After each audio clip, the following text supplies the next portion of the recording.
اب یہ کہ وہ چند حدیثیں اور چند آیتیں وہ پیش کرتے ہیں کہ دیکھو جی قرآن کہہ رہے اللہ کے سوا کوئی غیب نہیں جانتا، تم کہہ رہے ہو نبی کو بھی ہے، تو یہ کیا مسئلہ؟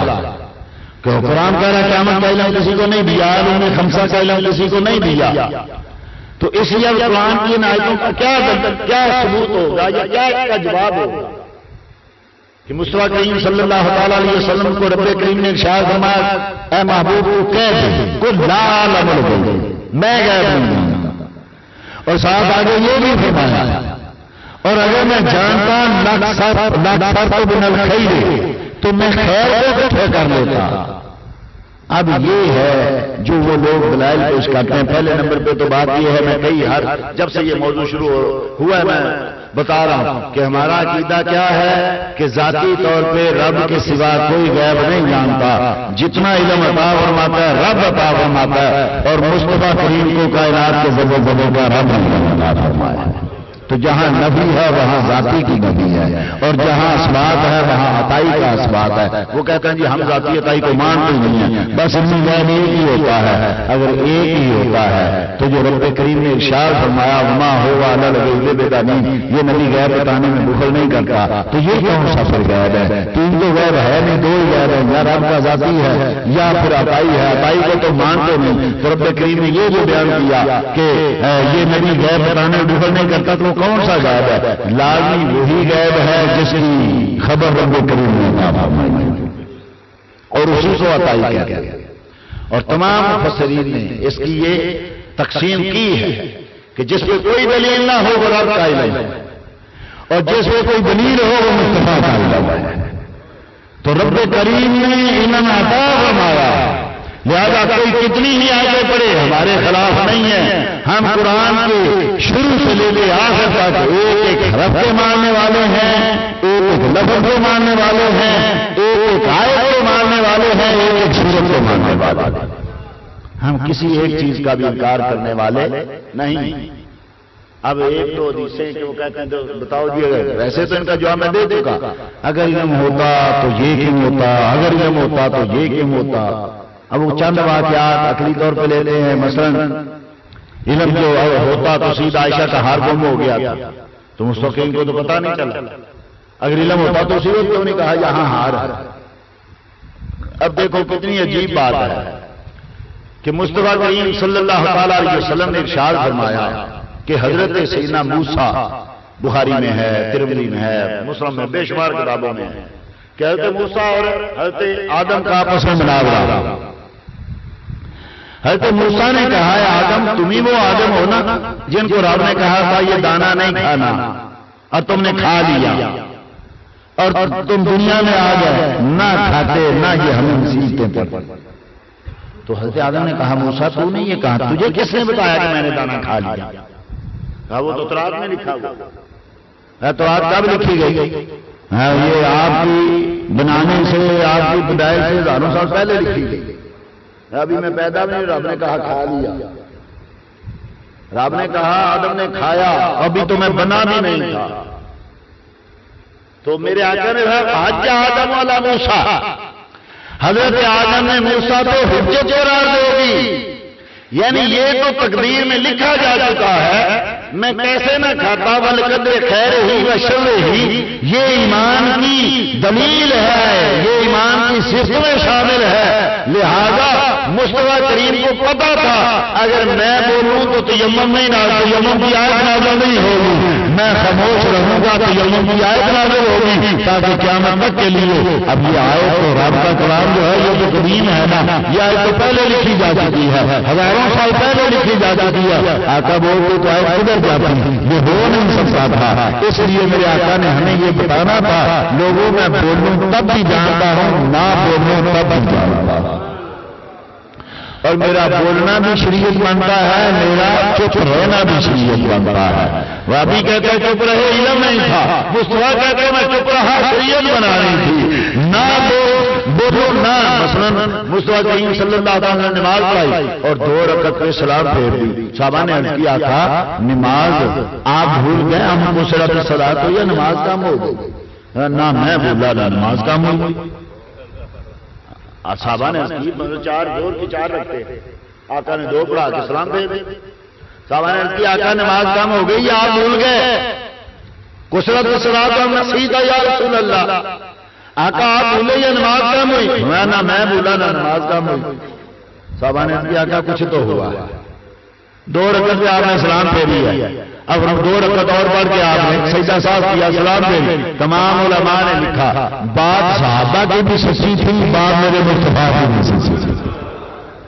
پھر 2 کو سلام پھیرا کہتے میں بھولا بھی نہیں اور نماز نہیں کام. تو کیا مطلب یہ ہے کہ مصطفیٰ نے کہا میں بھولا نہیں ہوں, نماز نہیں کامائی ہوئی, اس لیے 2 رکعت پہ سلام پھیرا ہے کہ تم لوگوں کو پتا چل جائے کہ 2 رکعت پہ سلام پھیرنا ہے تو پھر نماز کا ہو گیا. تو جو بے علم ہے مگر بے خبر جانتے ہیں. جو بے علم ہے وہ اقرار علم پہ کرتا ہے اور عالم کو پتا ہے کہ یہ اس میں بے علمی نہیں ہے. مصطفیٰ کریم صلی اللہ علیہ وسلم نے یہ کر کے ہمیں شریعت بنا کر دیا. اب کوئی کہتا ہے کہ علم تھا تو 70 قاری کیوں شہید کرا دیے؟ آقا ان کو روک رہے تھے. اب بتائیے یہ ان کی ولادت سے جو 70 قاری شہید ہوئے ہزاروں سال پہلے لکھا تھا کہ نہیں لکھا تھا یہ شہید ہوں گے؟ یہ لکھا تھا کہ نہیں؟ ہر ایک آدمی کا لکھا نا کہاں موت ہونی ہے اور کیسے موت آنی ہے. تو یہ پہلے سے ان کی قسمت میں شہادت لکھی گئی تھی. اب آقا نہ بھیج کے کیا شہادت روکیں گے؟ اور پھر میرے آقا تو یہ بھی جانتے ہیں کہ لوگوں تم تو کہتے ہو نہ بھیجتے, اگر علم تھا تو نہ بھیجتے. کتنے نبیوں کو یہودیوں نے, عیسائیوں نے, کافروں نے قتل کیا ہے. اگر آپ کو علم نہیں تھا میرے نبی جائے گا تو قتل ہو جائے گا, کیوں نہیں روکا؟ یہ تو ظاہر آتے بھی ہوتا ہے کہ آپ نے جان بوجھ کے قتل کروا دیا اپنے نبی. پتا تھا لیکن ان کے لیے شہادت مقدر کی گئی تھی. اس لیے اور میرے آقا یہ بھی جانتے تھے کہ یہ 70 شہید ہوں گے تو ہزاروں مومن ہوں گے. ان 70 میں ایک سیدنا عامر بن فہیرہ رضی اللہ تعالیٰ عنہ تھے جو سیدنا صدیق اکبر رضی اللہ تعالیٰ عنہ کے غلام تھے. وہ بھی شہید ہوئے اور انہوں نے شہید ہونے سے پہلے یہ دعا مانگی باری تعالیٰ مجھے کوئی کافر ہاتھ نہ لگائے.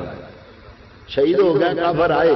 جب آئے لاش اٹھانے کے لیے تو شہد کی مکھیاں اتنی آ گئی, آ کے گھیرا ڈال دیا. کوئی کافر آگے نہیں بڑھا. جب کافر دور ہٹے تو دیکھا رب عامر بن فہیرہ رضی اللہ عنہ کی لاش جو ہے وہ اوپر اٹھی ہے اور ایسے اٹھتی لوگ دیکھ رہے ہیں وہ آسمانوں میں بند ہو گئے.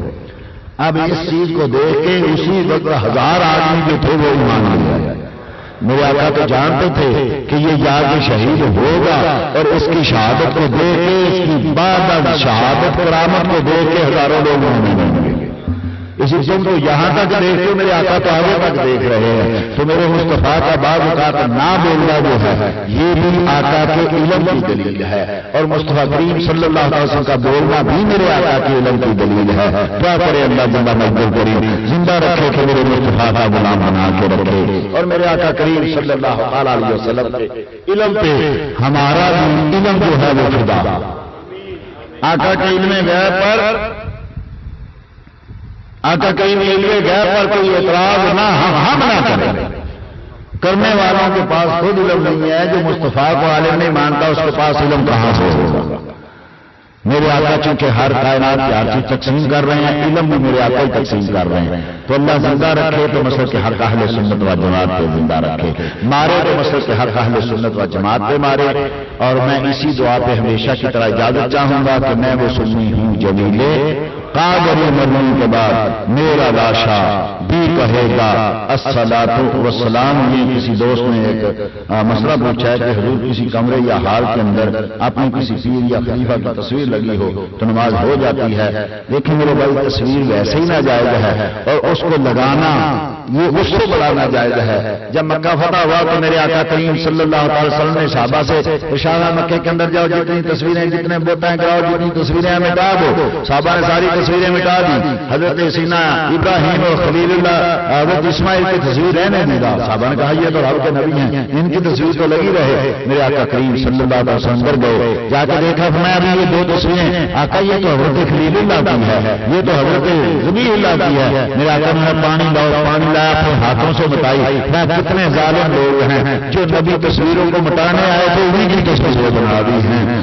اور حضرت سیدنا ابراہیم نے تو کبھی تیر میں جڑا کے ہاتھ میں تیر پکڑایا ہوا تھا۔ تو یاد رکھیے ایک تو ویسے ہی تصویر جو کہ آج کل مجبوریاں ہیں، مجبوری نہ تو تصویر بنانا مصطفیٰ کریم صلی اللہ علیہ وسلم تصویر بنانے والا مشرک ہے، بنوانے والا جو ہے وہ گناہ کبیرہ کا مرتکب ہے، اور قیامت کو مصوروں کو کہا جائے گا اس میں جان ڈالو، اور نہیں ڈال سکیں گے۔ یہ جو 5 کو شرارتی کار یہ چونکہ بین الاقوامی مجبوری ہے، شوق کے ساتھ تصویریں بنانا بہت بڑا گناہ ہے، گناہ کبیرہ، اس سے بچنا چاہیے۔ میرے آقا کریم صلی اللہ علیہ وسلم نے منع فرما دیا، اور آج جس گھر میں تصویر یا کتا ہوگا اس گھر میں رحمت کا فرشتہ نہیں ہوگا۔ آج ہمارے گھروں میں جو کچھ ہو رہا ہے، اور مسلمان جیسے آج گھر گھر کے ٹھوکریں کھا رہے ہیں، یہ سب میرے آقا کریم صلی اللہ علیہ وسلم کے احکام سے بے پرواہی کی وجہ سے ہو رہا ہے۔ گھر میں ہر گھر میں تصویریں ہیں، ٹی وی ہے، VCR ہے۔ اب جو میرے مصطفیٰ نے فرمایا تھا یہ بھی قیامت کی نشانی بتائی تھی، شیطان ننگا ناچے گا گھروں میں، آج وہ ننگا ناچ رہا ہے۔ تصویریں لگانا اگر بن گئی ہے تو اس کو اگر کسی چیز میں رکھا ہے تو اور مسئلہ ہے۔ کمرے میں لگائیں گے چاہے بڑے کی ہو، چھوٹے کی ہو، نیک کی ہو، بد کی ہو، پیر کی ہو، مرید کی ہو، ان دونوں کندھوں کے برابر اور آگے اس سارے علاقے میں تصویر ہوگی تو نماز نہیں ہوگی، پیچھے ہوگی تو کمرے میں ہوگی تو ہے تو پھر بھی مکروہ، لیکن نماز ہو جائے گی۔ اس کندھے کے برابر ہو، اس کندھے کے برابر ہو، سر کے برابر، یہاں جیسے آدمی ہے یہاں سے لے کے پوری مسجد آ گئی۔ کسی جگہ اگر انسان کی تصویر لگی ہے اور اس کا چہرہ موجود ہے تو کسی کی نماز نہیں ہوگی۔ یہ یاد رکھیے کہ مصطفیٰ کریم صلی اللہ علیہ وسلم نے فرمایا یہودیوں اور عیسائیوں پہ لعنت ہو کہ انہوں نے اپنے نبیوں کی تصویریں لگائی اور ان کے سامنے نمازیں پڑھنی شروع کر دی، ان کو پوجنا شروع کر دیا۔ تو یاد رکھیے تصویر ویسے ہی ناجائز ہے، اور تصویر بنانے والا بہت بڑے گناہ کا مرتکب ہے۔ کئی دوست ذرا ٹھہر جائیں بھائی، اگر کوئی بنا رہی ہے تو خود گناہ گار ہو، بناؤ ہمیں کیوں تیار کر کے تیار ہو جائے گی، ادھر ہو جائے گی، وہاں آپ کی تصویر بنانی ہے۔ مولوی کیا، پیر کیا، چھوٹے کیا، بڑے کیا، اس میں اپنا فخر سمجھتے ہیں، ٹھیک ہے ایک مجبوری ہے، کراہت سمجھتے ہیں، مجبوریوں پہ عمل ہوتا ہے، اس میں محبت نہیں ہونی چاہیے، چاہت نہیں ہونی چاہیے۔ مجبوری کا اصول کھانا جائز ہے، لیکن کیا آدمی ویسے ہی کھاتا رہے کہ قرآن کریم میں آ گیا کہ کھا سکتے ہو؟ مجبوری کا شراب پینا جائز ہے، جب جان جا رہی ہو تو کیا آدمی پینا شروع کر دے کہ مجبوری میں ہے؟ مجبوری میں فرقہ نہیں ہوتا۔ جان بوجھ کے پیروں کو بھی چاہیے، مولویوں کو بھی چاہیے کہ وہ لوگوں کو بتائیں، بیان کریں کہ یہ تصویر وہ جس کا عکس موجود ہو، جو اخبار پہ ہو، کاغذ پہ ہو۔ ہاں اگر وہ چھپی ہوئی ہے، کسی البم میں ہے یا جیب میں ہے تو نماز ہو جائے گی، لیکن اگر لگی ہوئی ہے تو لگانا بھی ناجائز ہے اور اس کے سامنے نماز پڑھنا بھی ناجائز ہے۔ بظاہر یہ چھوٹے چھوٹے مسئلے ہیں لیکن حقیقت میں یہ بہت بڑے مسئلے ہیں۔ ایسی چیزوں سے چونکہ یہ ہمارے سنیوں میں زیادہ ہے اس لیے دکھ زیادہ ہوتا ہے۔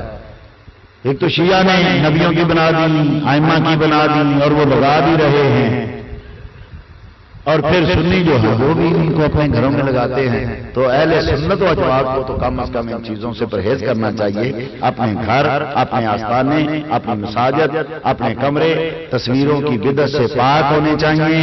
کوئی اخبار بھی ہو، نماز پڑھنی ہو تو اس کا بھی خیال رکھنا چاہیے کہ اخبار پہ تصویر پڑی ہوئی ہے وہاں بھی نماز نہیں پڑھنی، اس کو بھی اٹھا کے نماز پڑھنی ہے، تاکہ نماز میں تو کم از کم رب کریم کا وہ تصور ہو جو ہونا چاہیے۔ پیر اچھے ہیں، ان کا دل میں تصور ہے تو ایک اچھی بات ہے، نیک لوگوں کا تصور ہونا چاہیے، یہ بری بات نہیں ہے، لیکن تصاویر سے دعا کریں اللہ جل مجدہ کریم تصاویر کے ساتھ ساتھ ہر برے کام سے اللہ بچائے اور بچے رہنے کی توفیق عطا فرمائے۔ وما علینا الا البلاغ المبین۔